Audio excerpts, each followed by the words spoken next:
Hello and welcome back to another Sunday Plodcast shoe review. This is the Mizuno Wave Rebellion Pro.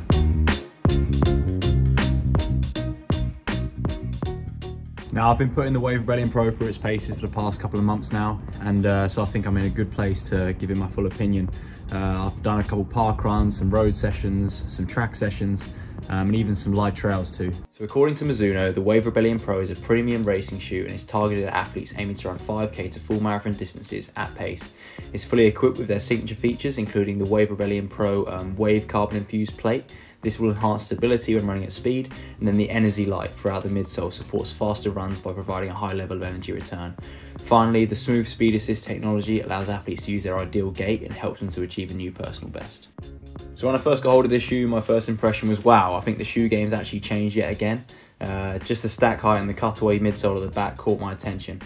As for the colourway itself, it's based on the Japanese Kakizomi ceremony where people write out New Year resolutions. And for this shoe, Japanese calligraphy hidden inside the graphic reads out personal best. So whilst it's not my favourite colourway on the market, I think it's a really cool concept and it certainly catches the eye. Regarding the shoe's upper, I must admit I wasn't actually blown away when I first looked at this, but at the same time, I think I've said this before on shoe reviews, I had no issues with the upper whatsoever. I had no rubbing, I had no breathability issues or anything like that. And so it feels lightweight enough, it's breathable enough, it's comfortable, so what more do you really want? I think just sometimes I expect on shoes of this price point for them to feel a little bit more premium, but I don't think it really matters in terms of the performance itself. The same thing with the lace and the tongue, they're pretty standard, they're really lightweight, the tongue's actually relatively thin, and the laces as well. They tied up nice, they're not too short, not too long, so work pretty well. Only thing I would say on that thin tongue, I think it's great and it helps save weight, but if you're someone that kind of gets a bit of pressure on the top of their foot, which I know some people do and want a bit more padding, this might not be the shoe for you. Now the midsole is really where the shoe comes into its own. I think obviously even just aesthetically, you can see the size of it. I would say on feet, it doesn't feel as unstable as you might expect when you're running a straight line. However, on sort of corners and stuff, the one track session I did run in the shoe, I was like, never again, to be honest. I think running reps in lane one, I was really struggling around the bends just because it's so high. But running a straight line, I felt it was really smooth transition, lots and lots of pop in it. And I think it's just as good as a lot of the shoes, a lot of the super shoes on the market. So I think that's really where the shoe stands out. If you're running in long straight lines for a period of time, it's really kind of energy efficient and you're getting really good turnover and smooth roll. And yeah, the best feature of the shoe for me.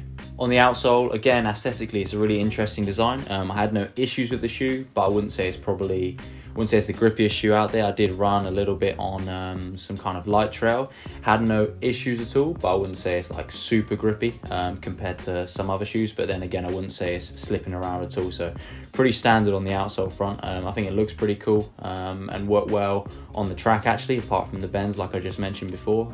But yeah, I think pretty standard outsole does the job. With the sizing though, I probably would have gone half a size up had I had a chance to change it. I think for me, this shoe's just slightly tight around my big toe. I think the rest of it's perfectly fine, but I did find my big toe is just sort of hitting just the side of the shoe actually. In terms of my overall conclusions about the shoe, I think it's very good. First off, it's a great racing flat and it's a great option within the market. I'm not sure quite where it sits in terms of the price point and versus other brands, but look, it's really exciting. It's something different. If you don't want to go to the standard shoes like the Nike Next Percent and things like that, this offers a really good alternative if you want something a little bit different. I think I'd compare it most to the Alpha Fly just in terms of its size. What it does have over the Alpha Fly, I think this transition is a lot smoother. So with the Alpha Fly, you really feel the pods, the Nike Air Zoom pods in the sole. These obviously don't have that, they just have the carbon plate and then the massive stack height too. So I think you get a lot of the boost, but also a smoother transition. In the Alpha Fly though, you get a bit more of a bounce. So I guess it just depends what sort of ride you want with that. Overall, I think if you're looking for a top of the range racing flat to take on like a major city marathon or a road race with some few turns, like nice big roads, and you can just run a lot in straight lines, I think it's a great option. I don't think any other racing flats are going to give you more than this one, but I think at the end of the day, it's just going to come down to personal preference, whether you like the feel of this versus some of the other models on the market. So if you're watching this video, this shoe is actually already live now on sportshoes.com. It's not in this colorway just yet. That comes out on the 26th of February. So you can get exactly the same shoe now in alternative colorways. There's a men's version and a women's colorway. But then this version here, this black and white version, comes out on the 26th of February.